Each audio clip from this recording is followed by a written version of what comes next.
छत्रपती शिवरायांचे मावळे भारतरत्न डॉक्टर बाबासाहेब आंबेडकरांचे वैचारिक वारस आणि संविधान प्रेमी नागरिक म्हणून या देशामध्ये या राज्यामध्ये कधीही सुद्धा भाषिक वाद, जातीच्या आधारावरील वाद हे कधी होऊ नये यासाठी एक जबाबदार नागरिक म्हणून, त्याचबरोबर हिंदुस्तान मजदूर संघ या संघटनेच्या वतीनं जिम्मेदारीनं आज तक्रार पोलीस स्थानकात देण्यासाठी आलेलो आहोत।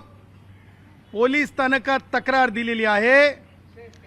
श्री राज ठाकरे, महाराष्ट्र नवनिर्माण सेना, त्यांचं काय पद आहे मला माहिती नाही, कारण त्या निवडणूक आयोगाच्या निमित्तानं सांगायचं तर अध्यक्ष असते, पण ते काय प्रमुख काय असतात ते तुम्ही तपासून घ्या। त्यांनी ज्या प्रकारे नॅशनल एज्युकेशन पॉलिसी 2020 जी पॉलिसी महाराष्ट्र शासनाने 16 एप्रिल 2025 रोजी इम्प्लिमेंट करायचं ठरवलं आणि प्राथमिक शिक्षणाला म्हणजेच इयत्ता पहिली या 2025-26 शैक्षणिक वर्षात हिंदी ह्या विषयाला अभ्यासक्रमात आणण्याचा एक मोठा आणि सामान्य कष्टकऱ्यांच्या मुलांना एक भाषा अधिकची शिकण्याची उपलब्धी करून देण्याचा मोठा निर्णय माननीय देवेंद्रजी, माननीय एकनाथरावजी शिंदे, माननीय अजितदादा पवार यांच्या सरकारने घेतला आणि त्या निर्णयाची अंमलबजावणी होत असताना राज ठाकरे यांनी स्वतःच्या गलिच्छ राजकारणाखातर, स्वतःच्या हेतुशुद्ध नसलेल्या राजकारणाखातर, स्वतःच्या राजकीय फायद्यासाठी त्यांनी भाषिक वाद निर्माण करण्याचा घाट घातला आहे। त्यांनी ज्या प्रकारे ट्विट केलं, ट्विट करून राज ठाकरेंनी सांगितलं की कशा प्रकारे टार्गेट केली जावे शाळा आणि पुस्तकालय। ज्या अर्थाने सांगायचं झालं तर हे अत्यंत विदारक आहे, कारण ज्ञानार्जनाची दारं एक भाषा अधिक शिकायला मिळत असताना स्वातंत्र्य उत्तर काळात आणि स्वातंत्र्य पूर्व काळात सुद्धा कोणी एवढं म्हणजे ज्याला म्हणतो तालिबानी पद्धतीनं वागलं नसेल एखादा राजकारणी, त्या प्रकारे राज ठाकरेचं हे वर्तन अत्यंत म्हणजे दुःखद आहे। राज ठाकरेंना कायदा कळतंय की नाही असा प्रश्न उपस्थित करणार आहे। राज ठाकरे यांना नॅशनल एज्युकेशन पॉलिसी ही त्यांनी न वाचता स्वतःची राजकीय पोळी भाजण्यासाठी चालवलेला एक घाट आहे आणि म्हणून ज्या प्रकारे राज ठाकरे यांचे कार्यकर्ते राज ठाकरेच्या इन्स्टिगेशनवरून ज्या प्रकारे म्हणजे ज्याला म्हणतो आपण बेकायद्याची मंडळी एकत्रित होऊन सार्वजनिकपणे इतरांना त्रास होईल असं ह्या पोलीस स्थानकाच्या हद्दीत म्हणजे शिवाजी पार्क पोलीस स्थानकाच्या अखत्यारीमध्ये आणि त्यातले त्यात सांगायचं झालं तर सेना भवनाच्या कॉर्नरला बेकायदेशीर त्या मंडळींनी शासनाचा केलेला हिंदी भाषेचा कायदा म्हणजेच शासन निर्णय हा दहन केलेला आहे। ही कृती अत्यंत चुकीची आहे, बेकायदा आहे, त्याचबरोबर असंविधानिक आहे, त्याचबरोबर लॉ अँड ऑर्डरचा ब्रेक करणारी आहे, ब्रीच करणारी आहे। बॉम्बे पोलीस ऍक्ट मॅन्युअल त्याचबरोबर गुन्हेगारी संहितेमध्ये बसणारी आहे आणि तेवढंच नाही तर अनेक वेळेस न्यायालयाने फ्लेक्स बेकायदेशीर लावता येत नाही असं सांगितल्याच्या नंतर राज ठाकरे यांच्या कार्यकर्त्यांनी गुंड पद्धतीने कायद्याचा भंग करत फ्लेक्स लावले, त्यावर लिहिलं हम हिंदू है हिंदी नहीं। हे सांगण्यामागचं तात्पर्य भाषेवर आधारित लोकांना वर्गीकृत करणे, दोन भाषेतील लोकांमध्ये वाद निर्माण करणे एवढंच नाही तर हे एका अर्थाने जातीय तेढ सुद्धा निर्माण करण्याचं कृत्य आहे। म्हणून राज ठाकरेवर FIR झाला पाहिजे। नुसता राज ठाकरे का FIR असा प्रश्न जर कोणी उपस्थित करत असेल तर माननीय सर्वोच्च न्यायालयाने शहानी विरुद्ध सरकार ह्या केसमध्ये स्पष्ट निर्देश दिलेले आहेत। जेवढा जो कोणी जाऊन दंगल किंवा म्हणजे शांतता भंग करण्याचा प्रयत्न करतो तेवढाच त्याला इन्स्टिगेट करणारा सुद्धा कारणीभूत असतो, तेवढाच गुन्हेगार असतो. म्हणून राज ठाकरेवर सुद्धा गुन्हा दाखल झाला पाहिजे.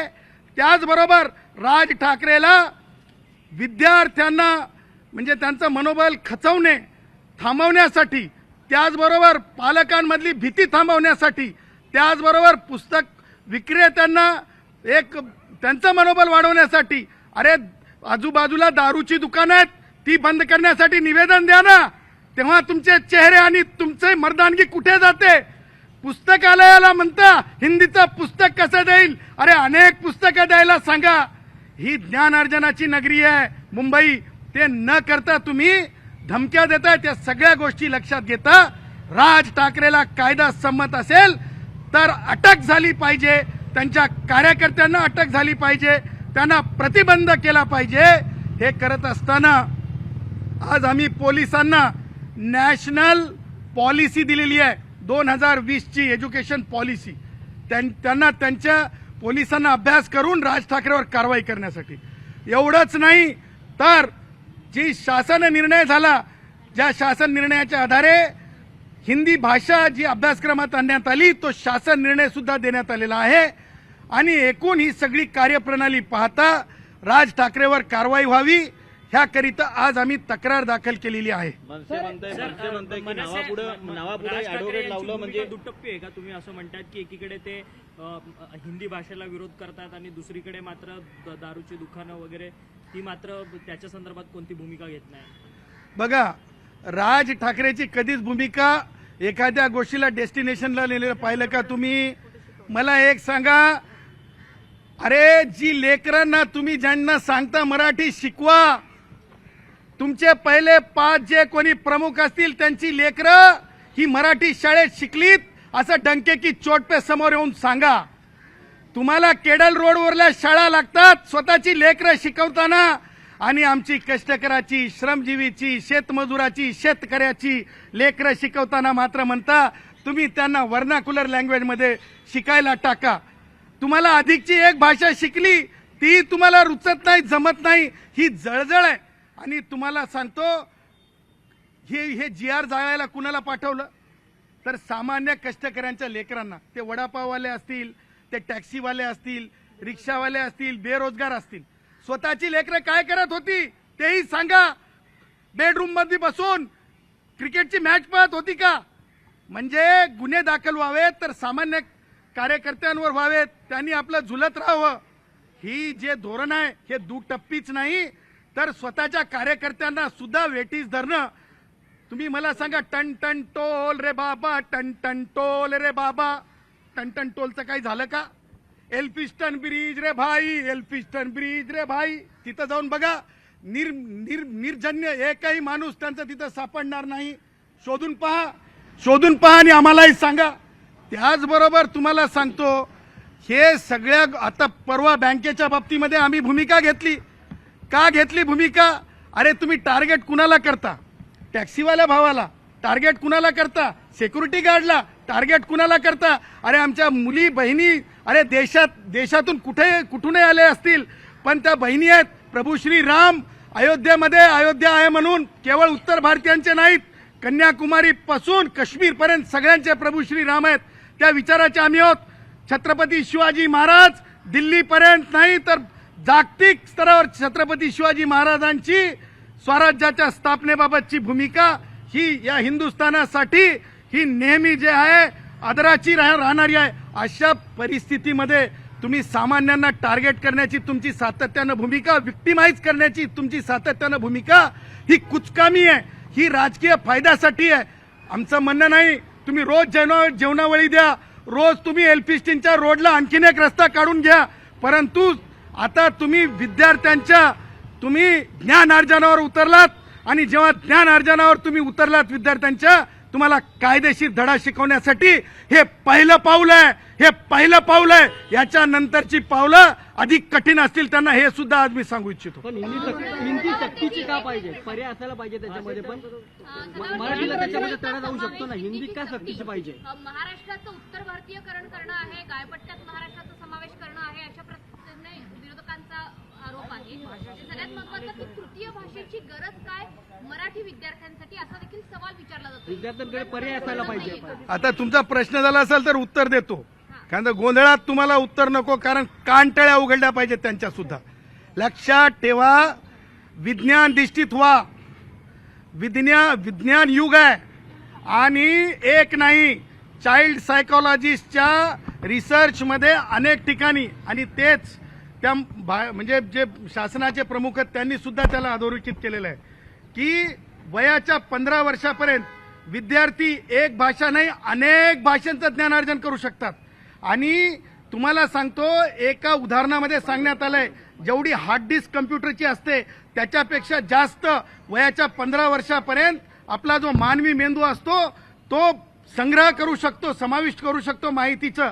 हे विज्ञान युग आहे. आणि अशा याच्यामध्ये राज ठाकरेच्या काय मनसेच्या अकाउंटमधून पैसे द्यायचेत का? आणि मूलभूत अधिकारामध्ये राईट टू एज्युकेशन आलेलं आहे. आणि त्याच्यामुळे प्राथमिक शिक्षण हे सक्तीचं आहे आणि त्याच्यामुळे पॅटर्नायझेशन करावं लागत असतंय. आणि तिसरी महत्वाची गोष्ट, हिंदीकरण. लक्षात ठेवा, हिंदी ही भाषा तुम्ही जर अशा खंडात गेलात तर त्या भाषेला तुम्हाला सार्वत्रिकपणे बोलायला मिळेल. भारतामध्ये 45% हिंदी भाषा बोलली जाते. मी कोणत्या शाळेतला आहे तुम्हाला सांगू आणि राज ठाकरेला सुद्धा सांगतो. मी आंध्र समेती तेलगू हायस्कूलचा विद्यार्थी आहे. ती तेलगू शाळेत शिकलेला आहे. मी स्वतःला प्राऊड समजतो की तिथे सुद्धा मराठीला कधी दुय्यम हे केलेलं नाही. त्याच्यामुळे हिंदी भाषा ही तुम्ही पत्रकारांनी तरी डोळे उघडून बघितलं पाहिजे. पॉलिसी काय आणि शासनाचा निर्णय काय.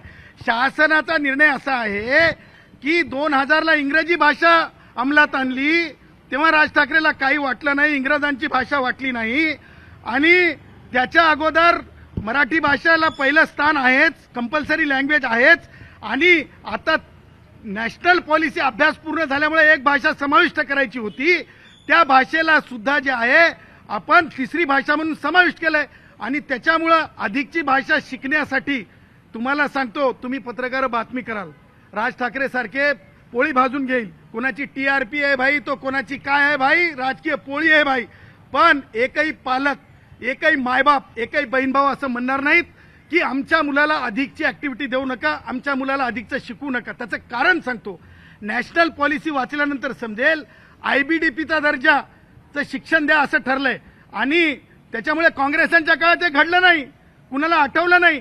ते शिक्षण कसं आहे, मूलभूत आहे, पायाभूत आहे. कसं आहे तर त्याच्यामध्ये विद्यार्थ्यांना चित्रावरून, त्याच्यामध्ये विद्यार्थ्यांना संभाषणावरून, त्याच्यामध्ये विद्यार्थ्यांना वेगवेगळ्या ज्ञानाच्या वेगवेगळ्या तंत्रावरून शिकवण्याचा जो आहे शासनाचा निर्णय, अत्यंत निर्णय म्हणजे मनुष्य मात्राच्या हिताचा आहे. आणि म्हणून आम्ही शासनाच्या निर्णयाचं स्वागत करतो. राज ठाकरेच्या गलिच्छ राजकारणाचा आम्ही धिक्कार करतो.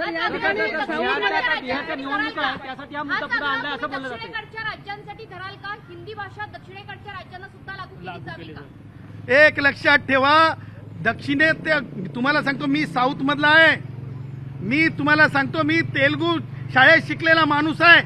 तुम्हाला सांगतो, तेलंगणामध्ये सुद्धा हिंदी बोलली जाते, तेलंगणामध्ये सुद्धा हिंदी समजते, तमिळनाडूमध्ये सुद्धा हिंदी. तुम्ही चला, धारावीमध्ये आमचे मद्रासी भाऊ आहेत, त्यांना हिंदी समजते का नाही, हिंदी बोलता येते का नाही. त्याच्यामुळं हिंदी ही सार्वजनिकपणे म्हणजे नुसती पत्रव्यवहाराची भाषा नाही, तर लोकांनी ज्ञानार्जन व्हावं आणि लोकांना समजण्यासाठी देश पातळीवर हिंदू राष्ट्र भारतामध्ये सार्वजनिकपणे समजली जाणारी हिंदी भाषा आहे.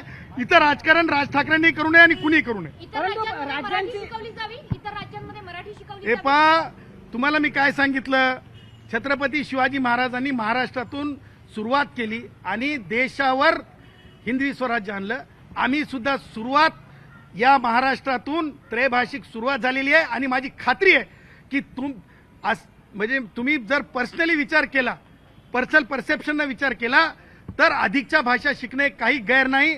आणि म्हणून गैर म्हणणाऱ्यांना मला हे म्हणायचं आहे की त्यांनी आत्मचिंतन करावं, राज ठाकरेंनी कायदा शिकावा, राज ठाकरेंनी पॉलिसीचा अभ्यास करावा. बरोबर म्हणाले सन्माननीय मंत्री आशिष शेलार, त्यांनी सांगितलं की राज ठाकरेंनी एकदा पॉलिसीचा अभ्यास करून घ्यावा आणि जर नसल पॉलिसी तर आम्ही पाठवून देऊ, हे सुद्धा आम्ही सांगतो. ज्या हिंदी भाषेसाठी सदावर्ते आज चौकीत आलेल्या आहेत त्याच ते सदावर्ते जेव्हा मराठी भाषेवरती अन्याय होतो, गुजराती लोकांकडून मराठी लोकांना द्वेष केला जातो, मारहाण होते, तेव्हा मात्र सदावर्ते कुठेही येत नाही. एक तुम्हाला मी सांगतो, ही काही राजकीय टाळकी एक नरेटिव्ह तयार करण्याच्या भानगडीत असतात. ह्या मेरी मर्जी, मैं हिंदी बोलू, गुजराती बोलू, मराठी बोलू, मेरी मर्जी, इथे कुणाचाही वाद नाही. इथे की नाही ही टाळकी एक प्रोडक्शन तयार करण्याच्या भानगडीत असतात आणि त्याच्यातून काहीतरी आपलं साठं लोटं आणि अर्थपूर्ण करण्याच्या भानगडीत असतात. त्याच्या व्यतिरिक्त तुम्ही जे म्हणतात त्याच्यात तथ्य नाही. इथं माझा बिहार मधला ऐका ऐका ऐका ऐका ऐका ऐका ऐका माझा बिहारी भाऊ असेल, माझा छत्तीसगडचा भाऊ असेल, माझा देश पातळीतला गुजराती भाऊ असेल, सगळे भाऊ इथं कष्ट करण्यासाठी येतात.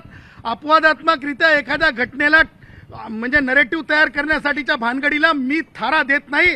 त्या गोष्टीला राष्ट्राचा निर्णय किंवा राष्ट्राच्या प्रतीची लढाई म्हणता येत नाही. जसं राज ठाकरेंनी स्वतः इन्स्टिगेट करून सांगितलेलं आहे तशी भूमिका आजपर्यंत कोणत्या हिंदी भाषिक भावाने घेतलेली नाही.